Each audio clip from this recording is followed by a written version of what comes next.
जय श्री कृष्णा, राधे राधे। भक्तजनों, आप सभी का हमारे YouTube चैनल श्री कृष्ण दीवानी में हार्दिक स्वागत है। आज के पावन दिन मैं आप सबके समक्ष अन्नपूर्णा माता की व्रत कथा प्रस्तुत कर रही हूँ। संपूर्ण जगत शिव शक्ति स्वरूप है और उसमें शिव विश्वेश्वर हैं और शक्ति पार्वती हैं।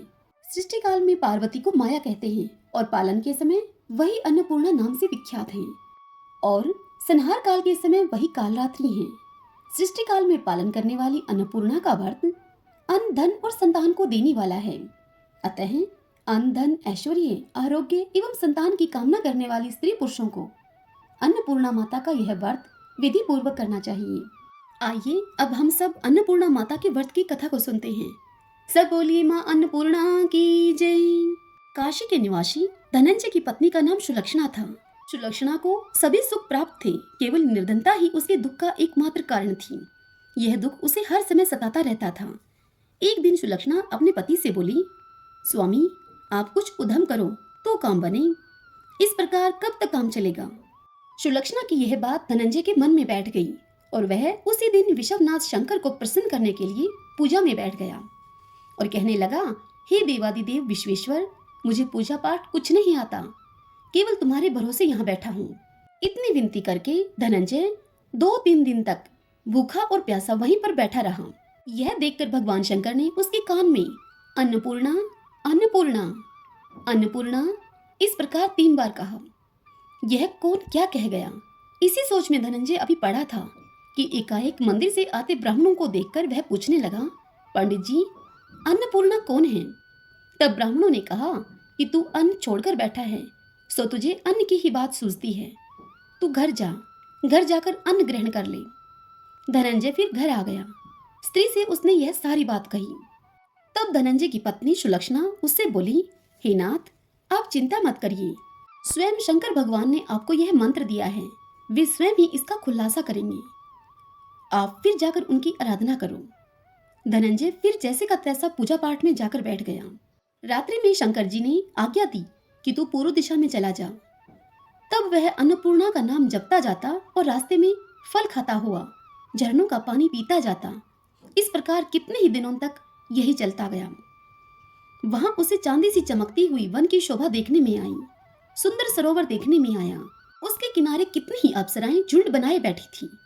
एक कथा कहती थी और बाकी सब माँ अन्नपूर्णा इस प्रकार बार बार कहती थी। अगहन मास की उजियाली रात्रि थी और आज से ही व्रत का आरंभ था। जिस शब्द की खोज करने के लिए धनंजय निकला था वह उसे वहां सुनने को मिला।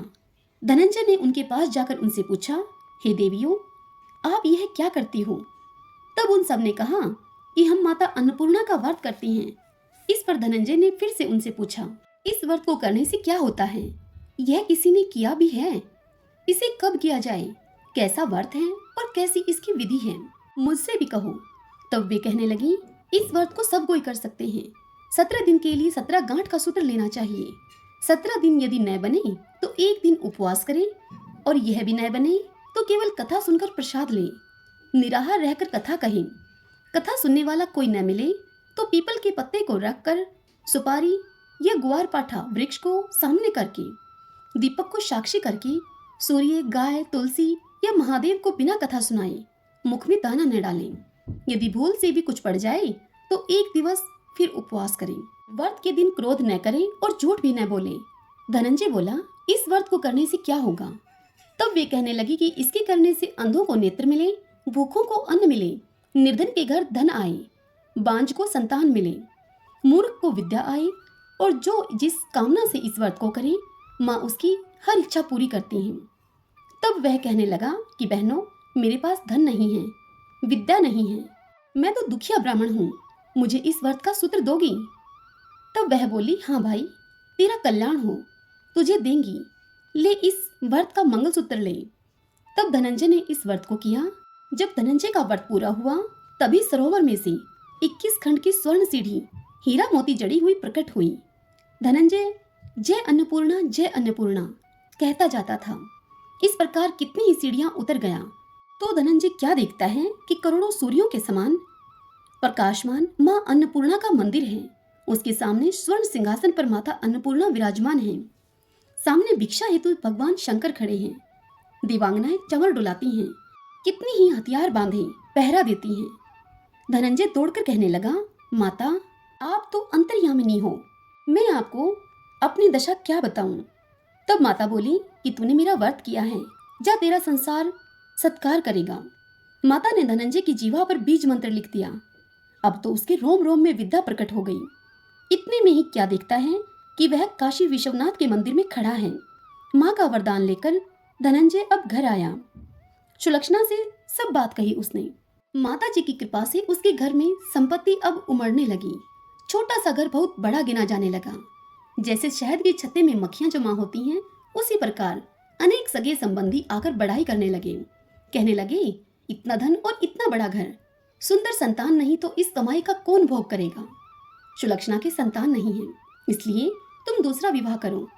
अनिच्छा होते हुए भी धनंजय को दूसरा विवाह करना पड़ा और सती सुलक्षणा को सोत का दुख उठाना पड़ा। इस प्रकार दिन बीतते चले गए। फिर अघन मास आया। नए बंधन से बंधे पति को सुलक्षणा ने कहलवाया कि व्रत के प्रभाव से हम सुखी हुए हैं, इस कारण यह व्रत छोड़ना नहीं चाहिए। यह माता जी का ही प्रताप है जो हम इतने संपन्न और सुखी हैं। सुलक्षणा की इस बात को सुनकर धनंजय उसके यहाँ आया और व्रत में बैठ गया। नई बहू को इस व्रत की खबर नहीं थी। वह धनंजय के आने की राह देखती रही। दिन बीतते गए और व्रत पूर्ण होने में 3 दिवस बाकी थे कि नई बहू को खबर पड़ी। उसके मन में तो ईर्ष्या की ज्वाला दहक रही थी। सुलक्षणा के घर में वह आ पहुंची और झगड़ा मचा दिया। वह धनंजय को अपने साथ ले गई। नए घर में धनंजय को थोड़ी देर के लिए निद्रा ने आ दबाया। इसी समय नई बहू ने उसका व्रत का सूत्र तोड़कर आग में झोंक दिया। अब तो माता जी का कोप जाग गया। घर में अकस्मात आग लग गई। सब कुछ जलकर खाक हो गया। सुलक्षणा सब समझ गई कि यह क्यों हुआ है और फिर सुलक्षणा पति को फिर से अपने घर में ले आई। नई बहू रूठकर पिता के घर जा बैठी। संसार में 2 जीव थे, उनमें से एक ही रह गया। पति को परमेश्वर मानने वाली सुलक्षणा बोली, हे नाथ, आप घबराना नहीं, माता जी की कला अलौकिक है। पुत्र कुपुत्र हो जाता है पर माता कुमाता नहीं होती। अब आप श्रद्धा और भक्ति पूर्वक आराधना शुरू करो, वे जरूर हमारा कल्याण करेंगी। धनंजय फिर माता के पीछे पड़ गया। फिर वही सरोवर सीढ़ी प्रकट हुई। उसमें धनंजय अन्नपूर्णा माँ इस प्रकार कहता हुआ उतर चला। वहां जाकर माता जी के चरणों में रुदन करने लगा। माता जी प्रसन्न होकर उसे बोली, यह मेरी स्वर्ण की मूर्ति ले जा और इसकी पूजा करना, तो फिर सुखी हो जाएगा। जा धनंजय, तुझे मेरा आशीर्वाद है। तेरी स्त्री सुलक्षणा ने श्रद्धा से मेरा व्रत किया है, उसे मैंने पुत्र दिया है। धनंजय ने आंखें खोली।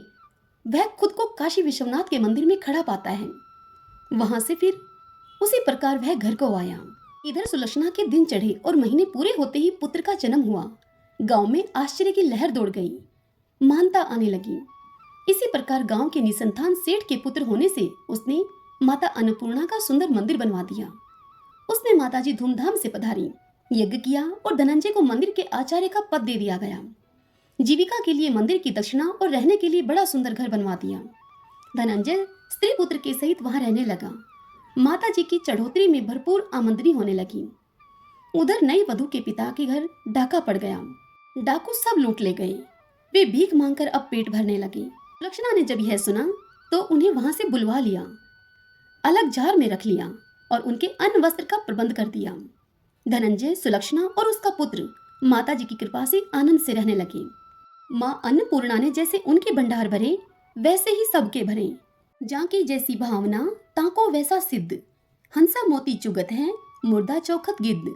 सत्य भावना देव में सकल सिद्धि का मूल, बिना भाव भटकयो फिरे खेवई समय फिजूल। सब बोलिए अन्नपूर्णा माता की जय।